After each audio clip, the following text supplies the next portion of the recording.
One.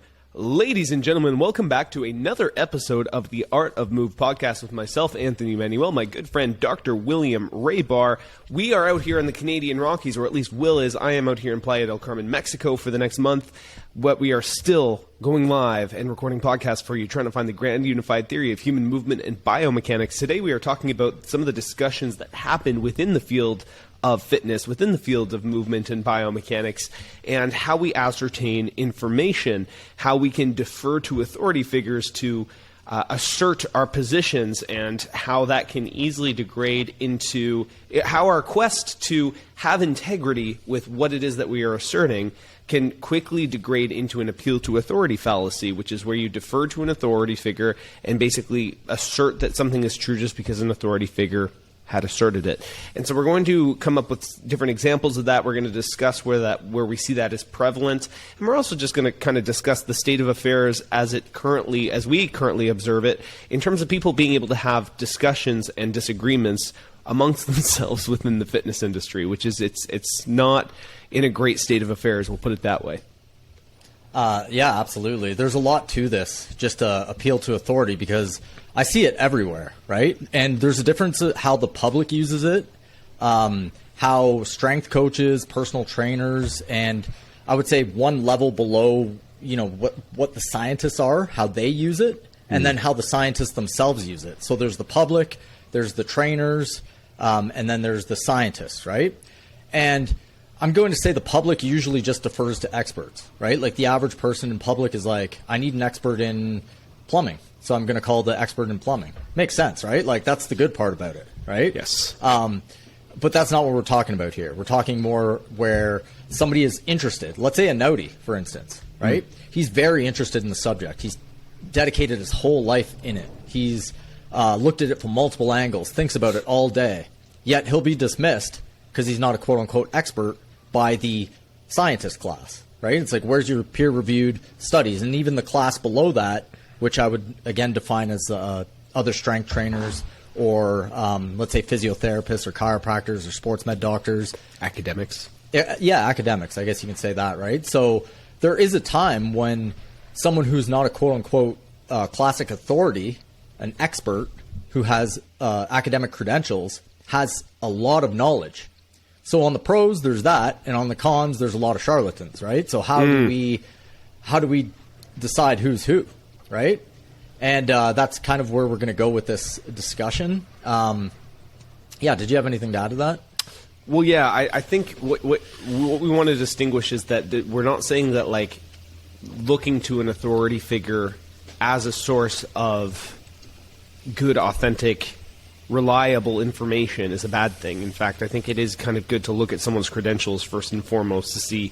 But I think even talking about what the nature of credentials could inhibit or could be considered, right? Like, does a person have to have a PhD, for example, in order to be considered an expert on a subject? Or could you use Naughty Aguilar as an example, who founded a functional training system and exhibits a lot of different results of structural and behavioral changes in his clients? Is that a level of sufficient evidence? Because that's their argument. That's the functional patterns argument. It's like, look at our results. Look at the results that we're exhibiting. And a lot of people who are basically non-academic, trainer-oriented experts are making the claim, well, it's like, but I'm getting the results, and I'm putting a lot of thought into this, and I'm observing what I'm observing, and you can see these things. So what constitutes evidence and what constitutes qualifications as it pertains to this? As we're trying to discern between an expert and a charlatan, those are some of the things that we were going to kind of explore today too, I think.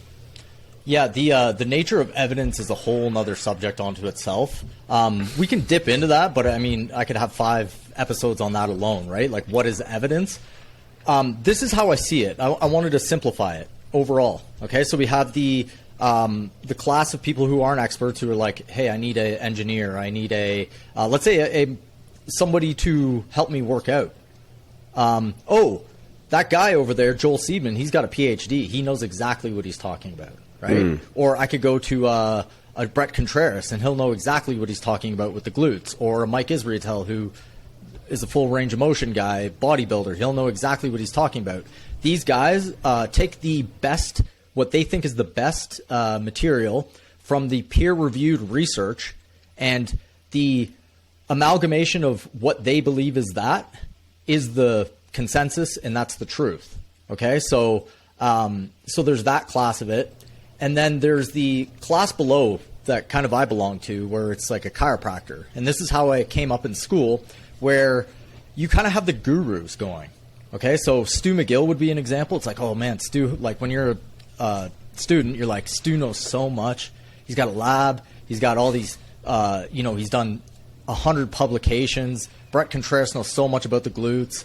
And you kind of idolize these guys who know so much about the science. And when you're coming up, you just haven't had time to amalgamate it all. So you look at these guys and you're like, wow, they know so much. How could anybody get past that? How could anybody know more than that? Right? So that's kind of where you're at in that, league of it. Right? And you'll see this. You'll see a lot of guys appeal to a guy named Greg Lehman. And this is like No Bullshit Physio, Adam Meekins, and like there's a whole class of like physios out there who appeal to the what's it called? Biopsychosocial model. Yeah.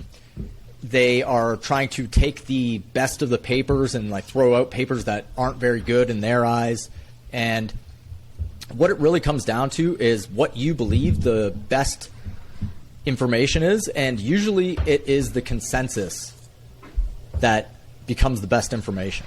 Okay, so and popularity of the person, right? So Stu McGill would be who follows Stu McGill. You know Greg Locke, he's like a big giant power lifter in Australia. There's Squat University. There's what are those guys called? Mike from Move You. They're all Stu McGill underlings. They use Stu McGill's premises in their work. And I used to do this too, right? So you look at Stu McGill and you're like, I don't really need to look at the research because he's already amalgamated it. He already has the best stuff. So I follow Stu McGill. I get the best science. So I'll argue on Stu McGill's behalf to a guy like me now who's like, wait a second, when I see an argument that needs sorting out. And then you get piled on by the Stu McGill guys who are like, who are you? You're not an expert. Where's your PhD? Where's your credentials? It becomes a ridiculous sort of thing. It's like, no, let's talk about the ideas. So a guy like Naughty will talk about the ideas. A guy like, like Go to Movement, WEC, they're talking about ideas, okay? Where other people will pull out their credentials if they have them and say, no, you're wrong, I got this credential, too bad. Right? So where's the fine line there? Right. So the idea here that I'm hearing is that people will automatically dismiss some ideas if they are contrarian to the popular narrative, strictly based on the lack of credentials that a person brings forward first. And I've seen this firsthand, right? This isn't just a base accusation or a baseless accusation. This is something that we see frequently, right? Where if it is a GOTA, if it is a Naughty, there's no accredited body, then they're sort of dismissed. They're not taken seriously. Now, talking about the ideas is an interesting thing because obviously there is infighting within these groups that are also PhDs, that also are accredited, that are also have these official bodies of accreditation. What's the word? Accreditation. Sure, you can use that. Academic accreditation. Yeah. So, but if you looked at the Philosophy of Science series that we did a while back, one of the issues that you see about people who are kind of in these academic circles discussing the ideas is that they're only looking at the ideas that are filtered through their perceptive lens in terms of what it is that they're looking at. And so this is an issue that you kind of run into when you have a different first principle idea, like Goda's model of efficient gait patterning, where they noticed consistent patterns happening in catastrophic injuries. When you have people who are suggesting, like Naughty, who are suggesting that you should train in a different way, that fundamentally disagrees with the mainstream consensus. Like you said, once there's a mainstream consensus, that becomes the best information amongst experts to a degree, or at least accredited experts. So when you come forward with a different first principle idea, that's when the appeal to authority, or the appeal to I'm an expert and you're not, and so therefore I can dismiss this idea because I have these credentials. But the issue is, if someone comes forward with a different first principle idea and they challenge the first principle, it sort of topples over this whole tower of authority that this person has. Because if their first principle is wrong and they've built their entire theory of their knowledge and their specialized knowledge on top of an incorrect first principle, then it just topples over, and their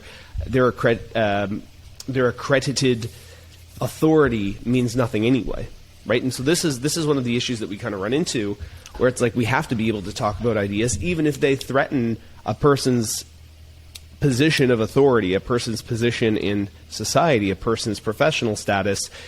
It's painful for a lot of people, both from an ego perspective, from a perspective of like, oh shit, like if this information is actually true, then that puts everything that I've ever studied at risk of being false, of being irrelevant, essentially. I don't want to be irrelevant as a professional. If I'm identified with my profession, I don't want to be made irrelevant. That's financially scary. That's personally scary.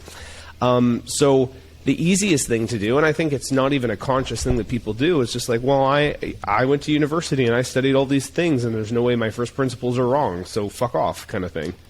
Well, that's what it's like when you're there, right? You're like, how could anybody know more than me? I just spent my whole life learning all these things. Of course I know the most. And as soon as I get into a PhD, of course I know the most. So they don't even believe anybody else should be fighting. It's like the power to sway the public narrative is really the power dynamic there, right? And again, let's say two PhDs are arguing. They'll draw upon the peer-reviewed science, so it has to be peer-reviewed, or what are you even doing here? Like, how do you know your information's correct if it's not reviewed by peers, who are my friends, by the way? You know, like, a lot of guys just work together, and they're like, look, it's peer-reviewed, right? Not to say that peer review is completely bad, but it does have a gatekeeping role as well, right? The pros are that other people will look at your work. The cons are it's gatekeeping and confirmation bias, and you don't get information outside of the system coming in. And that goes back to an episode that we did called the Kuhn Cycle of Scientific Revolution, where people do normal science. So scientists do normal science when you agree on the first principles of what you're talking about. But if someone comes in and sweeps the first principle away, everyone's in a panic.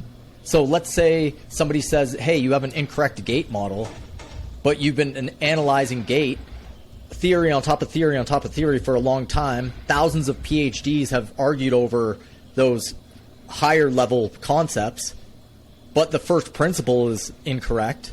Then you're in trouble, right? Like then there's going to be a lot of backlash. And that's what's happening right now in this industry. It's there's new technology, and that is public availability to thousands of observations that were never there before. So technology has really killed the hierarchy structure here. Not killed it, but put it in jeopardy. Made it open source a little bit. Exactly. More, right? There's a lot of intelligence.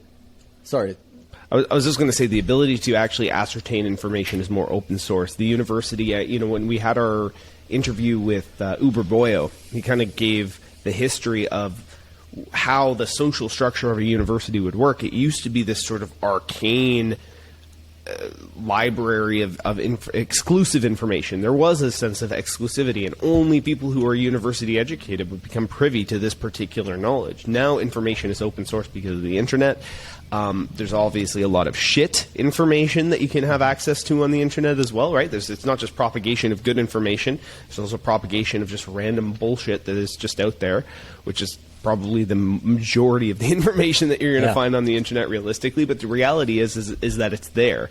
Beyond that, there's also such a thing as practical application and figuring things out on your own through practical application and life experience. And so I think that reducing everything to abstractions or academic study, or needing to study the minutia of every particular thing, doesn't necessarily relate to whether or not a person is competent in the practical application and the practical understanding of a particular methodology, or how it relates to actually generating results or meaningful changes in a person's biomechanics, for example? Well, now again, there's observations that were not available before. Thousands, let's say ACLs, right? Thousands of ACLs on YouTube alone from different demographics, in different situations, from different age groups. And you can watch them in frame by frame, slow motion. This was never available to the public before, but academics are still only appealing to lab work as the way to ascertain what is happening. Okay, so what is smarter? If I just started over again, would I do the observations first that I have available and then try to come up with a hypothesis? Or do I keep my old hypotheses,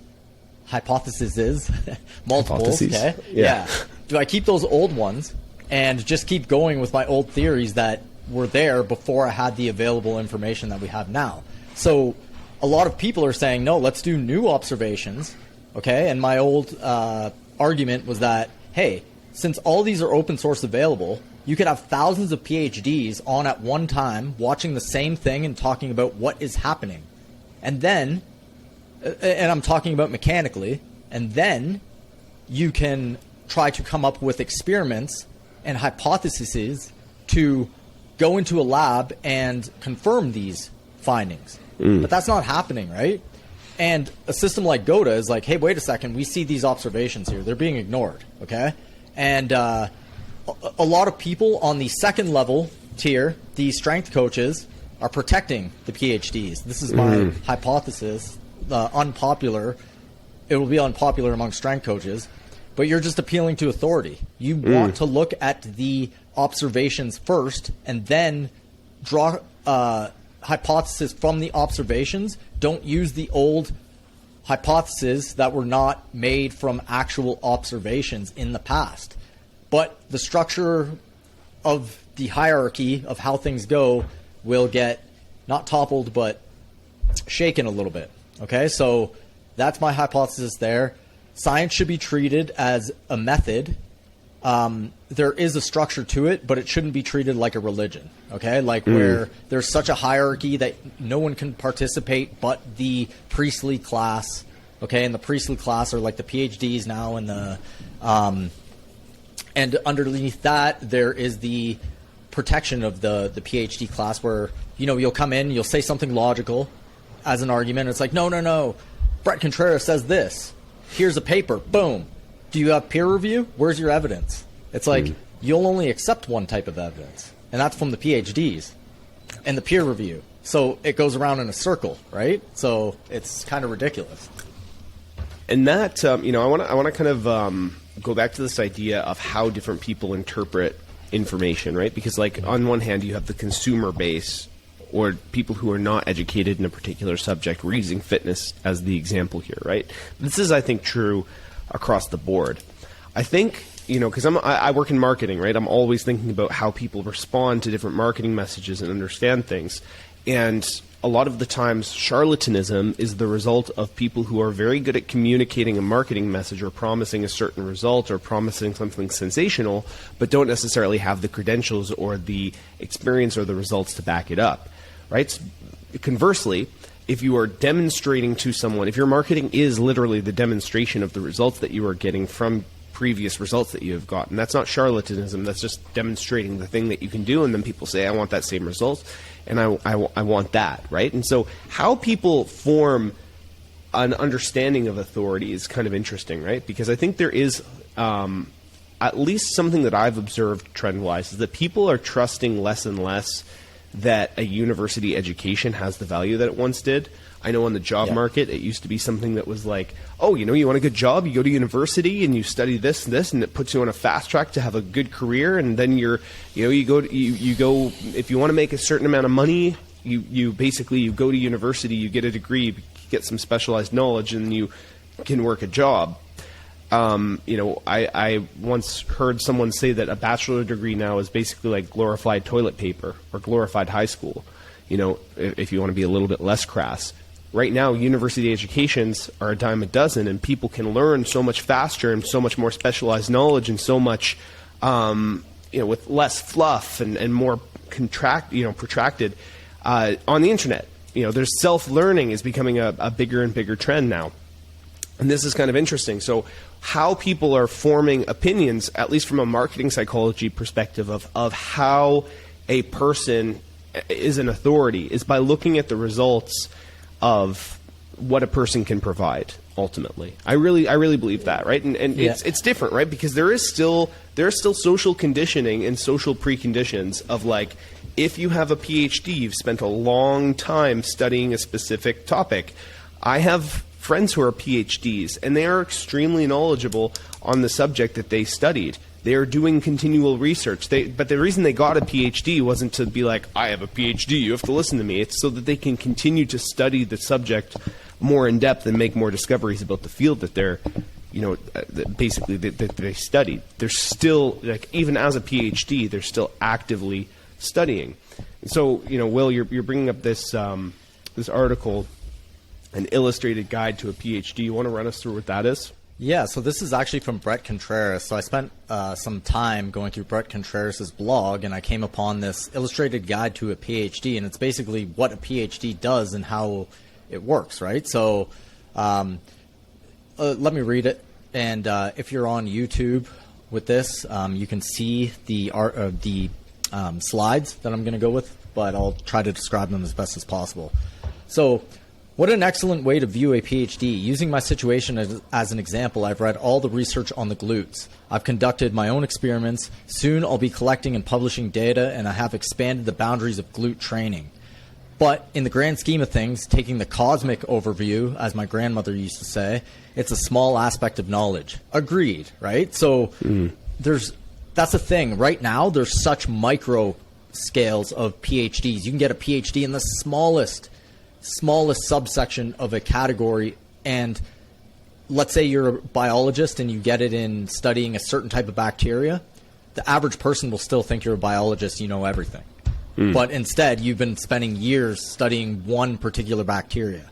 Okay, so again, this is why we need all sorts of individuals pushing the boundaries in their particular areas of focus, so we can continue to broaden the sphere of knowledge. Again, knowledge here for him means PhDs coming together with information. That's knowledge. Okay. That word in itself I would dispute, but I'm going to keep going. Strength training requires research, so much additional research is slow growing, agreed, but nevertheless we manage to make considerable progress with each and every month. So let's go through the pictures. It's an illustrated guide. Every fall I explain to a fresh batch of PhD students what a PhD is. It's hard to describe in words, so I use pictures. Read below for an illustrated guide to a PhD. Imagine a circle that contains all of human knowledge. So there's a circle and it's blank, okay? By the time you finish elementary school, you know a little. So there's a little dot in the middle of the circle. Next one. By the time you finish high school, you know a bit more. So there's another dot circling the original dot, okay? So now you know a little bit, okay? With the bachelor's degree, you gain a specialty. And then now there's 3 circles with a little hump outside of one of the very last circle. And then you get a master's degree. And then instead of there being now 4 circles, there's 3 circles, but one of the circles has a hump in it. Okay? Yeah, it's almost reaching out towards the edge of that barrier of the circle that represents all of human knowledge. So now instead of expanding outwards in all directions and having well-rounded knowledge, it almost looks like there's an arrow pointing out, like a growth coming out of the center of the knowledge that you have. Yeah, a growth coming out of like a bullseye towards the end of the dartboard. And then reading research papers takes you to the edge of human knowledge. And then it goes all the way to the edge of human knowledge. Okay, so this is insane. Reading research papers takes you to the edge of human knowledge. Depends how you define knowledge. And he's obviously defining it here as research. Reading research papers is actually knowledge.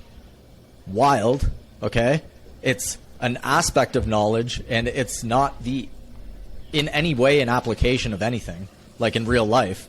It's reading research papers that are already there, and in the sports science field, it's very new. And I would argue, personally, this is my personal opinion, that a lot of it is way off in its observations, which they don't really do that well, and hypothesis and methods within papers. There's some good ones. A lot of them are terrible that I've read. Anyway, it goes to the last one. And then once you're at the boundary of your focus, you're at the boundary of the dartboard at the edge.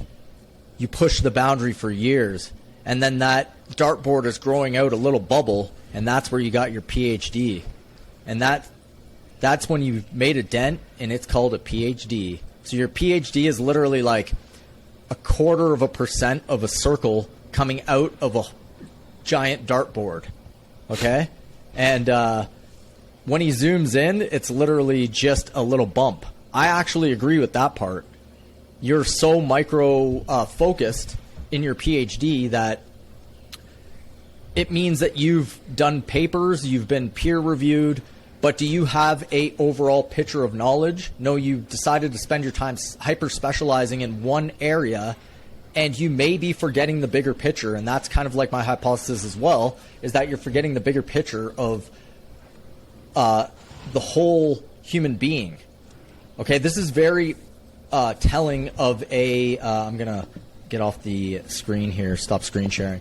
I'm going to say that's very telling of a very not holistic way of looking at things. Not even dualism. It's like a microcosm. It's like the parts. If you put enough parts together, you'll get the whole.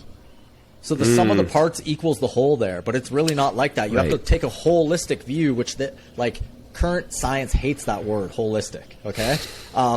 You have to micro specialize, and then everybody who micro specializes shares their specialties, and then that together is the pinnacle of human knowledge. I think this is the wrong way to go, because you're compartmentalizing knowledge into hyper specialties when that I think is the wrong way to go. I think you need people to do a holistic view of how things come together. Okay? Where's the specialty in that? I would say maybe Nodi is doing something like that, right? Well, yeah. So maybe we're doing something say, like that. I would say that there's a I don't want to dismiss either the utility of having hyper specialized people, because we that is how we push the boundaries of what we understand about minutia and little details that could actually be relevant to the whole picture, right? Like if you're looking at, for example, like a holistic view, but you have one piece wrong that is part of like the whole chain, like if you have you think of like knowledge, like a holistic view as a chain, and there's one link on the chain that's incorrect, and it just like the rest of the chain falls off. You need to have good, accurate information about minutia, but minutia, oftentimes the issue with, and we've discussed this on the philosophy of science, oftentimes when you're using a rational reductionist method to isolate and isolate variables specifically, you're looking at one aspect of something that is so, especially with human movement, it is so multivariable. There are so many forces, so many things to consider, that first of all, it's hard to design studies that get to the level of granularity, but also maintain the big picture, right? So typically the trade-off is that you lose that holistic view for getting granular, specific, reductionist, accurate information, because you have to control for variables in order to get accurate results from a scientific study, right? Ultimately, you have to control variables, you have to reduce variables, you have to eliminate variables so that they aren't confounding. But the issue is that when you eliminate variables that could be confounding, you lose the big picture of all the other things that, when you look at reality, will confound your findings. Because in reality, how often does this variable not coexist with the other variables that you cut out and didn't account for? This is an issue in nutrition science, for example, too, when they talk about the role of fructose or on the liver causing damage. But you look at whole food studies on fruit having a totally different effect on your system. There's issues. Isolate nutrients and look at in vitro studies on how this nutrient affects certain cells, but that's not how human metabolism works. And when you're actually looking at the actual process of digestion and metabolism, it's a totally different thing that happens. And so a lot of people will conflate a lot of isolation, like nutrient isolation studies, to actual human nutrition. But we aren't eating Soylent Green. We aren't eating these like little nutrient partition things isolated from food. We're eating food, right? And so this is one of the challenges that we experience.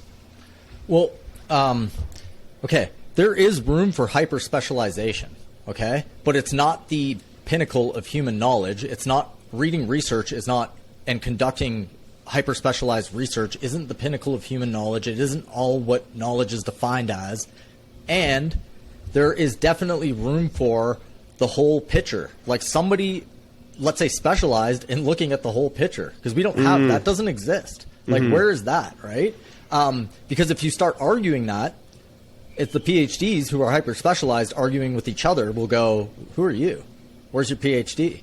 Right? Like, it's kind of ridiculous that that's the thought. So right now, the people who are bringing that world in are people without credentials for the most part. Like, or I have some credentials, right? Like I'm Dr. Will. You know, like I have a university degree, all that stuff. I came up in the world of research papers and science. Is that my mic or yours? That's mine. Yeah. Okay. Yeah. So I've come up in the world of science. I understand how it goes. I understand that it is very, I guess you could say hierarchical. Okay. It has a hierarchy that you do respect in order to keep going higher in the hierarchy. Okay. So that has nothing to do with what's actually true, though. You know what I mean? Like, you can get truth from doing hyper-specialization, but the PhD itself does not entail truth. There is an amalgamation that needs to happen, okay? And it's happening right now via better technology and people outside of the whole academic world, I'm going to say. Maybe we should pull up that that one Instagram post that pertains to this topic. Yeah, I'm on it. Very interesting. Let me see if I can pull this up here. Let's do the entire And I do think there's a major psychological aspect to all this too. And this is completely my opinion on like when I'm going to say what I say. So feel free to play devil's advocate or agree, disagree, or whatnot. But it's very interesting when you actually go through this. So this person that posted this, I don't even know if I want to say his name because I really like the guy. He seems very open and very inquisitive, and he's a PhD candidate. But it does highlight the psychological aspect around this whole debate. Maybe we want to play the post and Can you see the post? I can, yeah. Okay, cool. Let me see if I can switch to. I'll just switch to a. Because it's a very, very interesting post, both psychologically and knowledge-wise. Okay, I'm going to play this from my speakers. And let's, I'll just hit refresh here, and we'll go full sound. I just made this. Can you hear it? Very, very light. It's all maximum while the person's in the air and the leg is straight. But like, when's the last time you see a person that turned the ACL in the air with their knees straight? It doesn't make sense. So I think it just doesn't. Better. That's better. Maybe we should play it over again. Research that that people calculate from the models, like the post I just made, is all of them say the maximum ACL strain or how much it deforms relative to its original length. It's all maximum while the person's in the air and the legs is straight. But like, when's the last time you see a person that tear the ACL in the air with their knees straight, right? It doesn't make sense. Like, things just doesn't connect. I don't know why. One paper that directly investigates the effect of the valgus or valgus collapse position with like 30 degrees of knee flexion, hip IR, and tibial ER, which is what people describe as that torsion position of the knee. And the ACL length actually decreased, so it's actually shorter. There's less of a strain. So what is going on here? To try to explain like what's going on. Maybe it's just that the valgus, the collapse happens after the ACL has failed, right? And a lot of papers are talking about landing or when you're changing direction, planting the foot on the ground with unanticipated timing. on the extended knee might be when the ACL actually fails, as opposed to the knees coming in, which may be an after effect, because none of them talked about valgus. So is it about bending your limbs upon contact with the ground, the key to preventing ACL injuries all along? Maybe. So super interesting, eh? Very, very much so. I have a little bit of an echo. Yeah, give me 2 seconds. I just have to switch my system settings again. And then eventually we'll figure out this. We're recording on a new software here, so that should get rid of your echo here. Yeah, so if I can... 1 sec. All good. And I'll edit this out after, too. Cool. Maybe I can put... All right. Did that work? Testing. All right, sweet. So basically, first off, everything is like, it's so far off there. First off, you have to use observations first before you go into a lab and test them. They're doing opposite. They're testing and not even doing observing. Okay, so if I was to just be a person off the street, and I say, or not off the street, but like a very intelligent person who wants to devise a study on how to see how ACLs tear, what's the first thing you do? You observe thousands of ACLs tearing, super slow-mo it, and that'll give you the, the data observationally, and then you go into the lab and you design studies to confirm this, right? That's not what's happening there, right? So he goes, well, I don't really get it, because the strain on the ligaments is highest when the leg is straight and in the air, but that's never when it actually tears. It tears when it's on the ground, okay? So what is going on here? I don't get it. And it's just like, sorry, go ahead. Well, it's just, and he's saying it's like, hey, this is from in vivo ACL research using using up-to-date technology, but we can look at how the ACL behaves in movement, but at the same time, he's saying, I'm looking at this data and it still doesn't make sense. You're not talking about valgus, you're not talking about this torsion, the actual thing that would cause the strain and the tears of ACLs. He's like, he admits that he doesn't really get it, right? Yeah, maybe we should pull up the talking points between us there. So I have the comments pulled up here. I will just quickly share my screen again here. Then we can pivot off that because it's kind of confusing. Basically, it's a mystery of why the ACL would tear when the foot's on the ground and not off the ground, because off the ground is where they calculated the highest force on the ACL to be, using a computer model, which is an issue because you have to have the right inputs to get the right outputs. If you don't have the right inputs, you won't get the right outputs. And the problem there, amongst what I just said, is that you can't go in the lab and actually get somebody to tear their ACL.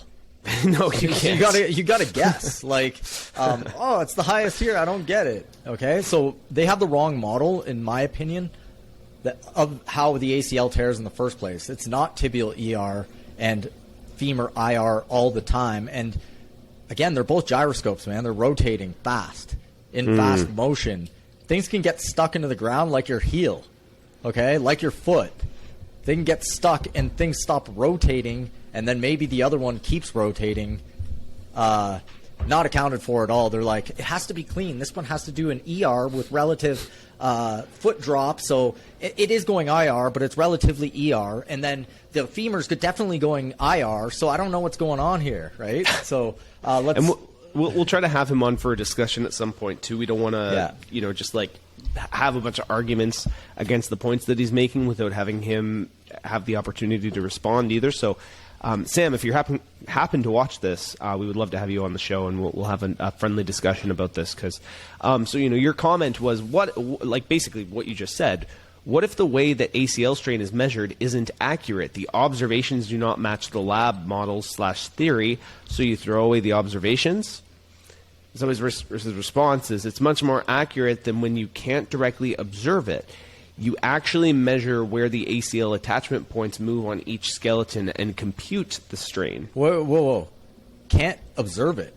What are you talking about? Like, you can observe it, though. It's like there's thousands of them. They're everywhere. Like, you can watch all day. They just won't do it. It's just not part of the scientific process at the moment to actually take them, watch them in real time, slow-mo them, and talk about it with your buddies who are also PhDs. Yeah. Okay? If I had to guess where he's coming from, where when he's saying you can't observe it, I'm going to assume that there's like a lack of actually physically seeing the ACL and how it's behaving. But you can watch the moment in time. You can actually see the snap in the person's ACL when you're watching some of these slow motion. It's very gruesome, actually. Like, you see the pop in their knee happen, and you're like, oh my god. I think he's talking about the lab, though. You can't actually directly observe it in the lab. In the lab, right? Yeah. So, you're saying that, and here's so his thing is like you can measure where the ACL attachment points move on each skeleton and compute the strain. To which you say that computer models are not reality; they depend on inputs, which can possibly be inaccurate. Can you show a real life ACL tear without torsion? Because that's the claim, right? It's higher strain when it's straight and in the air, okay? When it's hinged and in the air, and in reality, that your observations don't match, your model of what you're putting out there does not match reality. So let's go with reality, right? But like, this is very telling of what the whole field is doing now. And I see it everywhere, and amongst different fields too. Trust me. And it's interesting too, man, because it's like he's saying good point, but in all these papers they attain the input of MRI with an MRI of ACL attachments, right? And so it's like he's saying it's like, yeah, okay, I understand that what you're saying is based in observations of reality, but this paper says something else, right? And so it's like if the data, which could be erroneous data, based because it doesn't match the observations, it's like there's something amiss here. Maybe the data is wrong. Maybe the inputs are wrong, like you said. It's they're appealing to technology there. They're like, I used better technology than that. Well, it's like you didn't apply it correctly though. Like you can have the in this. I can use this example straight up. If you don't actually look at the ACL tear, you're not going to know what happens. You can hypothesize about it, but go out there. There's more strains than you can count. Okay, happening in real time. So take that, what you see from there, then create your hypothesis in the lab if you want to. Okay, and we don't actually have to know how it strained in the moment because you can confirm it afterwards. If your ACL strained afterwards, you strain the ACL. Okay? And again, you can just go and create the study afterwards. That's the better way to do it. If anyone has a PhD or a PhD candidate right now, I'm giving you some advice. That's a better way to do it. Objective. Well, and it's funny. He's like, I'm not saying that observations are not helpful, but I find it hard to parse out the exact reason, especially with this kind of research present. Right, and so it's like maybe if there's a flaw in or a divergence between what you are observing and what the research is saying, maybe you should look at, because we've done this a couple of times. We've looked at papers that have been used to, quote, debunk certain functional fitness ideas that we've explored. And when we look at the nature of the paper and we look at the methods section, it's obvious that they're inputting the wrong variables and the wrong observations about what, they're testing the wrong things fundamentally, right? So this can happen on any point of the research process, right? And he's very helpful, right? He's like... Can you go back up? And I just want to say one thing about that. I'm not saying observations are not helpful. No, they're not only helpful, they're necessary. You have to do them. Like, it's part of the scientific process. It goes observation, then you theorize, then you conduct your study. You don't do it backwards. That's not a thing. That's the scientific method. Okay? But here he's appealing to authority. He's like, well, the authorities did it this way. So, I mean, I don't get it because the observations aren't matching. It's like, well, you have to go back and do the observations. And it's like, well, we have this technology that's really awesome, so let's use that instead. It's like, oh, man, it's crazy.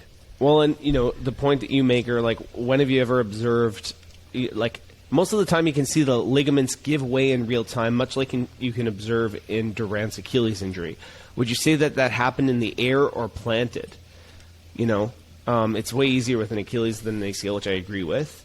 But it happens so quick. I think it's pretty much impossible to know exactly unless you get lucked out and participant unlucky in the lab, right? So again, you can't tear someone's ACL in the lab setting.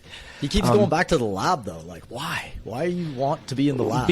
Because he wants to control variables, right? He wants to be able to hyper-observe and to have mechanical data and technologically enhanced data to increase the quality of his observation, right? This is what I understand, is that people who appeal to lab data want to have more than just eyesight observation. And there is relevance to that. You can't always trust your eyes. You can see something and misinterpret what you're seeing entirely. And that's just like a flaw in human interpretation. I mean, if we can argue for days about what paper means, we can observe, the same thing and see totally different things in terms of our interpretation. So that's why you do the observation first, though. Right? Like, you do the observation first in order to hypothesize, and then you go into the lab and hyper-specialize. So you can take out ridiculous variables. Like, if you don't ever see the ACL tear when it's in the air, then you probably shouldn't use that as a hypothesis in your study. You know what I mean? So, like, you have to do the observations first. That is the scientific method. If you want to argue with the scientific method, that's cool. But you should probably do the scientific method. Right, and so let's say he was using the scientific method in this situation, right? Just to play devil's advocate, right? If he has this data and they observed some sort of strain that goes against maybe some observation, right? Maybe it doesn't necessarily even have to contradict. Maybe it says something about the way that the ACL functions, or maybe this data is relevant to some other aspect of biomechanics that is irrelevant to ACL injuries, but there is some sort of data that you parsed out. Maybe you form a hypothesis and you test that hypothesis further and you create further observations to see what's going on here. Why is this data showing up? Why does, like, for example, he's like, I'm very confused here. All right, well, in order to be less confused, make some observations, form a hypothesis of why that data is showing up, and then test to see if you're right. I think that would be an intelligent way to kind of go about this if this is something that's perplexing to him. But conversely, right? Again, if you're going from observation first, and then you're of actual movement, of slow motion movement, right? Why you make the point of why would it even have to be in the lab if there's thousands of examples to draw on frame by frame? And I'm not saying that you can't go into the lab to devise a study afterwards, but if I observe an ACL injury, can later be reconfirmed that it is ACL with an MRI and stuff, and I see similar loading patterns in almost every case, I can logically conclude that it's rotary, tibia, femur, and ankle in various combinations, valgus, and when closed chain. I'd be willing to debate that any day. And he agrees. He's like, I can agree with how you can conclude that. Yeah. Is there any other? I think there's comments further down that are pertinent. Let's see. So he tags a lot of the big guys in the industry, like Flexible, David Gray Rehab, and Angus Bradley to comment. And let's see what they say.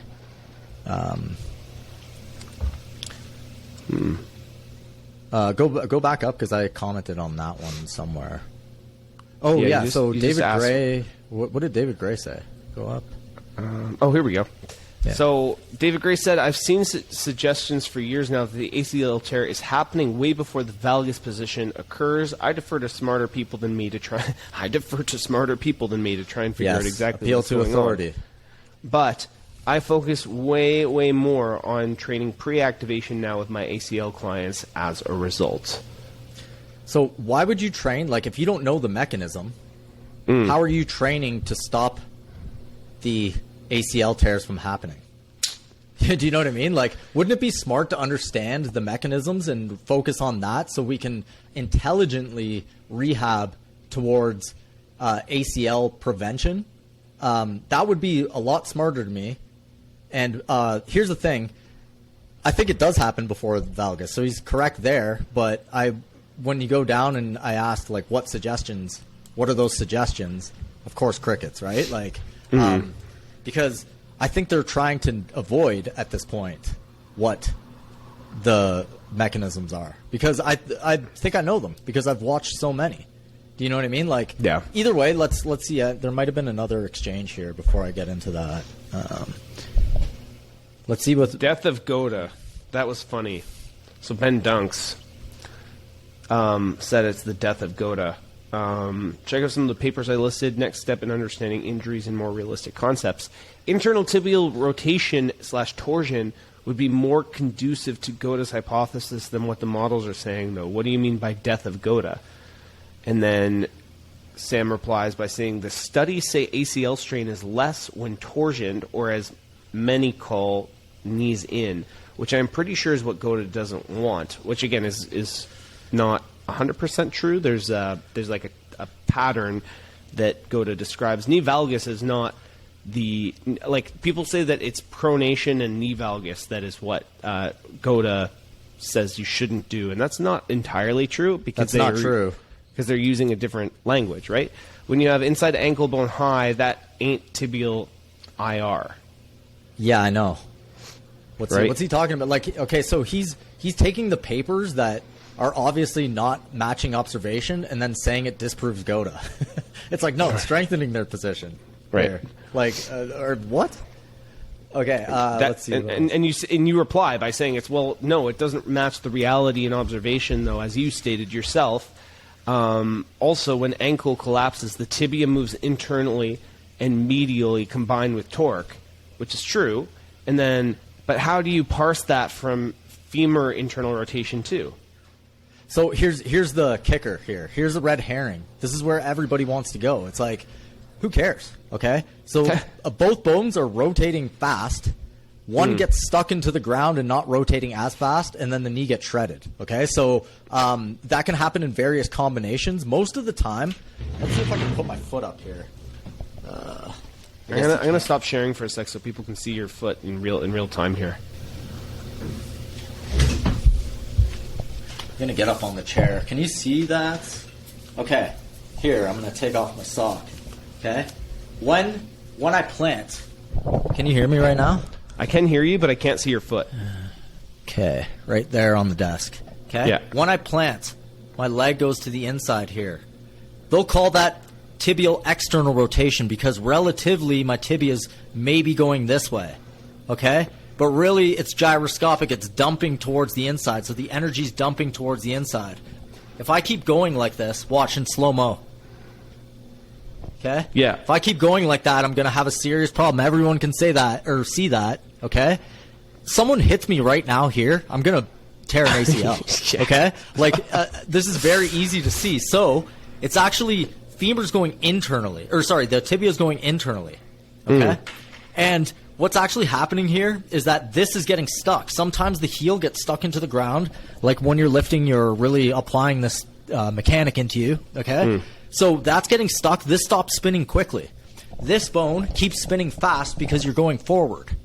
There's a torque on the knee. Boom, okay? Or you get hit from the side or you push hard to the side. That's why it's not important so much as to what's rotating where. It's how the torques are... the torque speed is switching, okay? The torque at the knee is key. Easy, natural way to test this is chicken bone. Just turn it. Boom. That's how you break up part of chicken bone, man. It's not straight. But I can imagine there's an ACL on a chicken bone. I can pull it and it will be taut.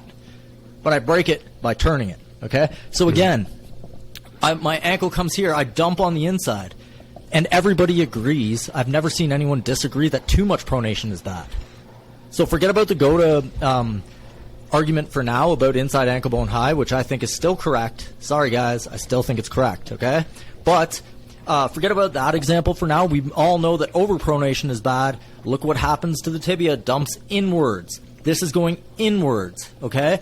You can play with language and say it's going relatively external. I don't care what you say, okay? So you can say that if you want to, but it's the energy's going this way, okay? You have to keep going forward. The ACL tears. There is your PhD hypothesis that you can use in a lab and test that one out, please. Yeah, and you know, like this idea of like your ankle and tibia kind of getting stuck too while the femur continues to rotate, that's another element, right? Like if your foot dumps, you don't have that level of ankle articulation. That's another go-to argument, by the way, is that's the reason for keeping the you know, it's funny, I stopped liking the Q inside ankle bone high as much because you can't like actually lift the ankle bone. You just zoomed way in on your face. No, I see that. It's great.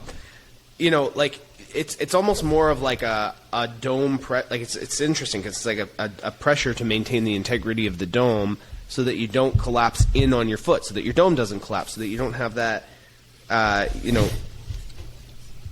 sort of degradation of the structure. And your ankle gets locked up, your tibia can't articulate, it will not rotate properly, and then your femur head can still rotate because it's free in the ball and socket joint of the hip.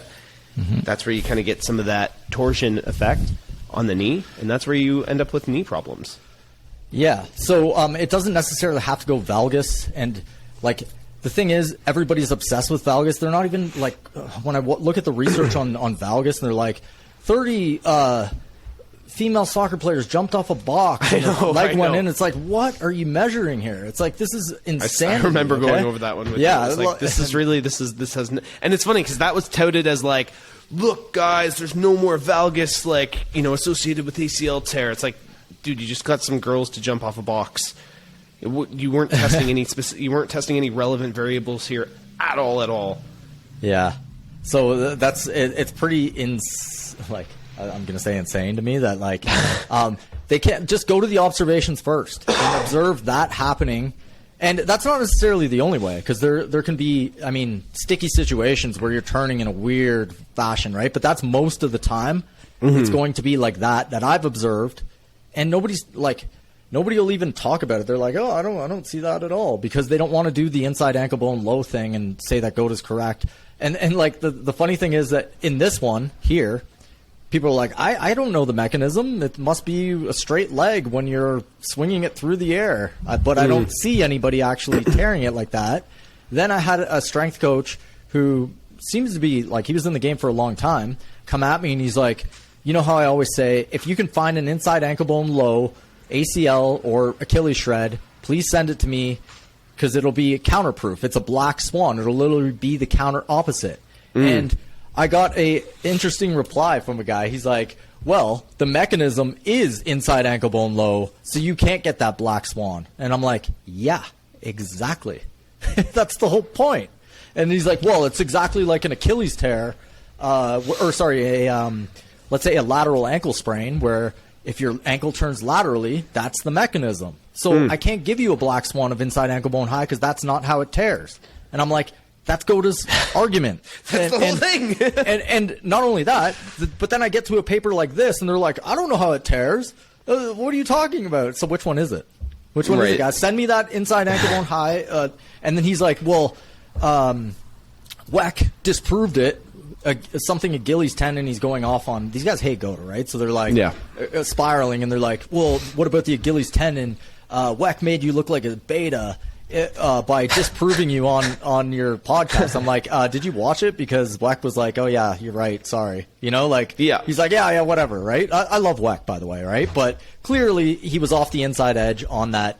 Well, and here's Achilles tear. I want to make a distinction. It. I want to make a distinction here too, because here's the issue about using, like, Gota made correct observations. That doesn't mean that they're automatically going to be good at training to create the attributes and these movement patterns themselves, right? So the people that they train are not automatically going to be Gotas. You know, they like, maybe they can observe Gota behavior, as they put it, and they can observe, you know, safe, efficient, good mechanics, but does their training system automatically confer these attributes and these movement patterns? No, not necessarily. In fact, in a lot of cases, you can see people over-exaggerating the patterns, and they end up becoming less secure. You know, you see some guys that are running, and they kind of look like drunk girls on high heels running because they're exaggerating the heel away thing, and they're misinterpreting the pattern. They're misinterpreting the force transfer, and it ends up being kind of sloppy, and they're not developing the actual structural integrity. with the training system, right? So just because they made the correct observations doesn't mean the training system is fucking like airtight and it's perfect and it's going to be good. It just means that they have good observations that should be taken into consideration. It just means that they have maybe airtight arguments where you can't find that black swan inside ankle bone low ACL tear. But does that mean that, so using like one of their athletes that got injured, it's like, it's kind of a dumb example, right? It's like, okay, yeah, they made the correct observations, but look, the way that the athlete that they trained was inside ankle bone low when he got injured. So I'm sorry, like, your argument still is like, that's not your black swan. The Achilles tendon isn't a thing. It just maybe the training system isn't foolproof, because nothing in the world is practically foolproof, in my opinion. Yeah, we should really go over like the straw man arguments within that paradigm, because there's so many that come at me. They like stack logical fallacies, and it's hard to even get through, because it's like, one, do you actually watch the slow motion? Do you watch enough actual movement, actual injuries to say that you understand what they're saying? Because they're actually saying some complicated stuff. So make sure you understand it first. I find a lot don't. There's a lot of misinterpretation. Look, there's an inside ankle bone low guy by someone they claim is Goda. Therefore, Goda's debunked. What? They claimed everybody's always inside ankle bone high? That's insane.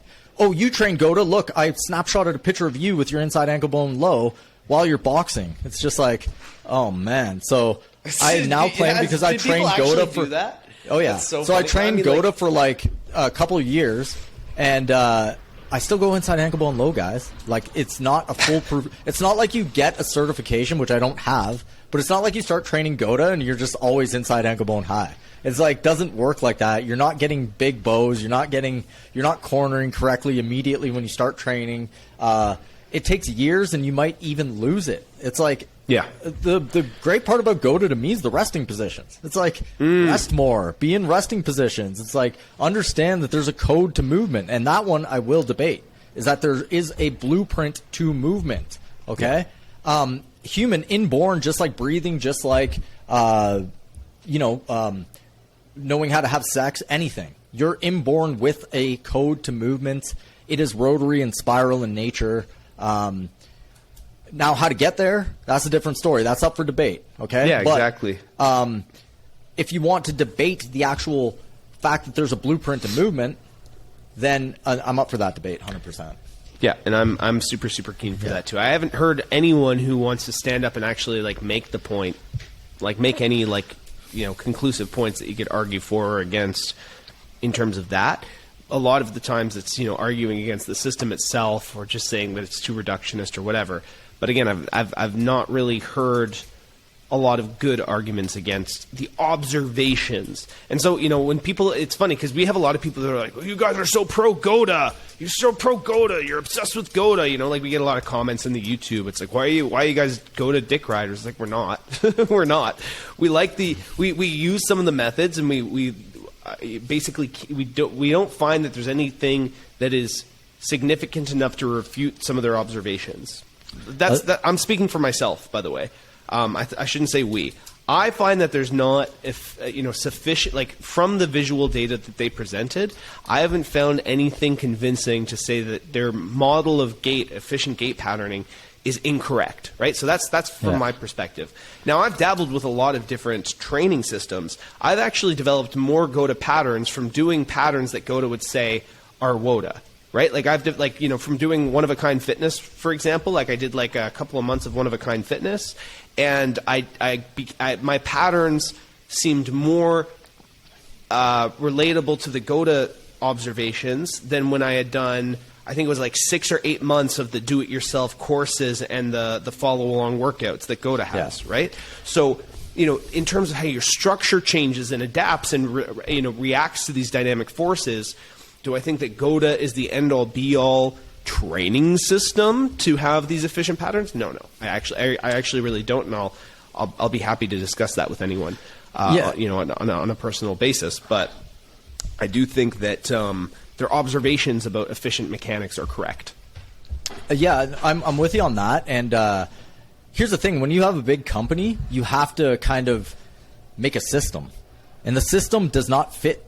Everybody has to be personal. It's like where you're at, right? So whenever you have a big company, you have to make more of a system, and then the personal touch gets lost. Okay? So, I wouldn't say that I don't even know what their exercises are anymore. I still use the bow, but I do it differently. I think One of a Kind Fitness is correct about the glutes being, the internal rotations where they stretch, obviously. Yeah. Okay? And you can see it in the gait cycle, so I do code towards that. I like the bow position. Okay, I still train in the bow position in various ways, but it's not like Goda does it. And I even use ATG type movements with the inertia wave. I use functional patterns type of chamber sequences, even though I've never done functional patterns. I do a lot of different systems, and I try to code myself back into like quote unquote Goda because I think it's the best and easiest way to have a system to where, I'm just coding back to this. Okay. And these easy observations that I make on how I move. Okay. And add in the resting positions. That was the biggest thing for me. Resting positions. Beautiful. Right. I was going too hard with everything. So it's like, just rest. I didn't know that resting positions were a good thing for me. It's just like... What a concept, eh? Exactly. So there's a lot that you can take from other systems that will, quote unquote, make you more Goda. But I don't even like using that word anymore because it's too tainted and nobody even knows what it is. And there's a lot of hate. So it's like... What I started saying, because, even some of the Goda coaches that I've worked with moved away from the system, but they still, they agree with the idea of the math being correct and the observations being correct. They just didn't necessarily like the application from a training perspective, and so they moved away from it for a bit. And so, what I've been saying are just like the observations of safe and efficient movement patterns in locomotion, right? And... There are more safe and efficient and less safe and efficient movement patterns within locomotion. That is how I kind of start to look at it. Goda was the company that first observed it. Coach Gill observed it. He pointed it out. It got refined by the coaches in the institute, and they developed the language around it. And I still use that model. And so when I do a lot of gait assessment for myself, from front, back, and side. And that's my litmus test, basically, is I'm still using the Goda patterns. I'm seeing how efficient is my energy transfer, how well is that wave of energy transferring up my entire chain, right? I'll be able to see the sort of shock wave ripple down my lats, and I'll be able to see that bow being created, even though I'm not actively thinking about creating a bow anymore. Like, I just don't do it anymore, right? Like, it's not something I actively think about. I tried to let go of, like, what are my unconscious patterns? And then based on my observations of my own gait cycle, I'll observe how my body responds to stress, responds to forces, and then I'll train attributes and I will train patterns around trying to orient my nervous system and my physical structure to orient more towards an efficient gait cycle. That's kind of how I approach my training now. Yeah, I think we should have one of the Goda heads on to see where they're at with that, ask them some pertinent questions. There's a lot of people who don't like Goda, and I want questions coming in to challenge them because I'm sure that they would oblige, right?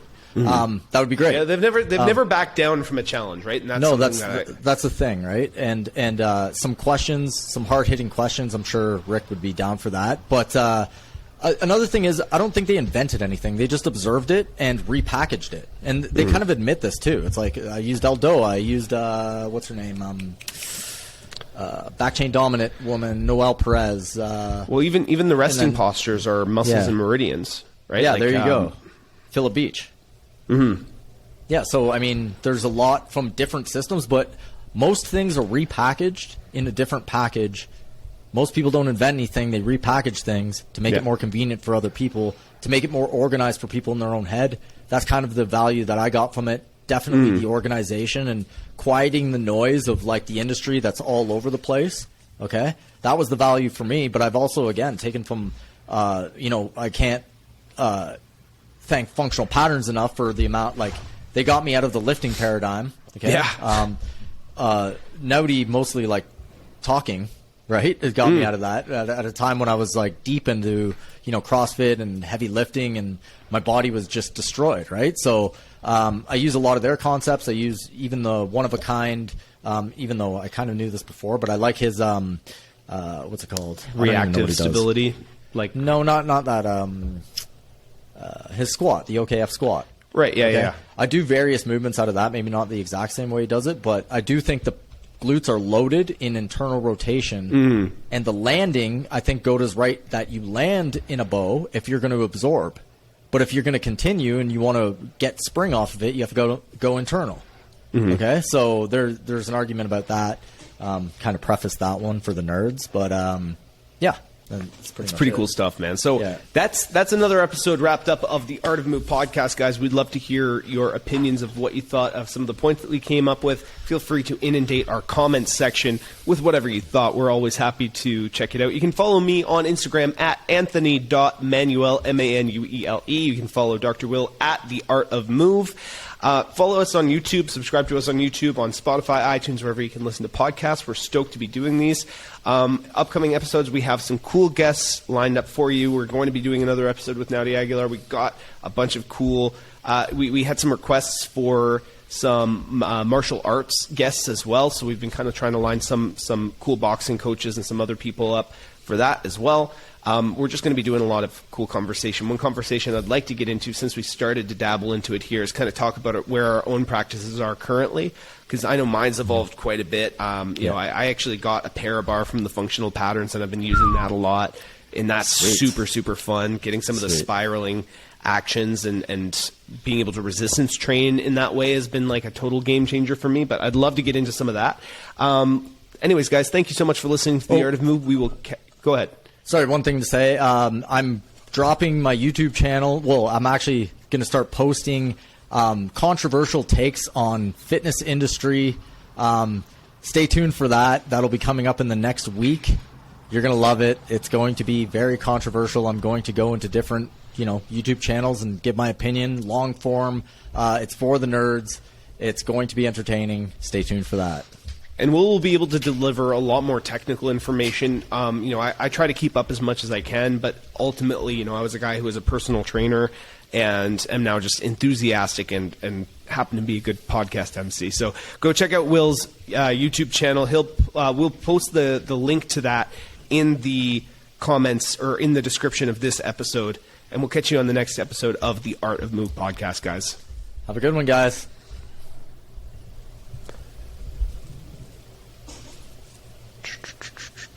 Boom, that was good, man. Dude, that was killer. That's going to be a really,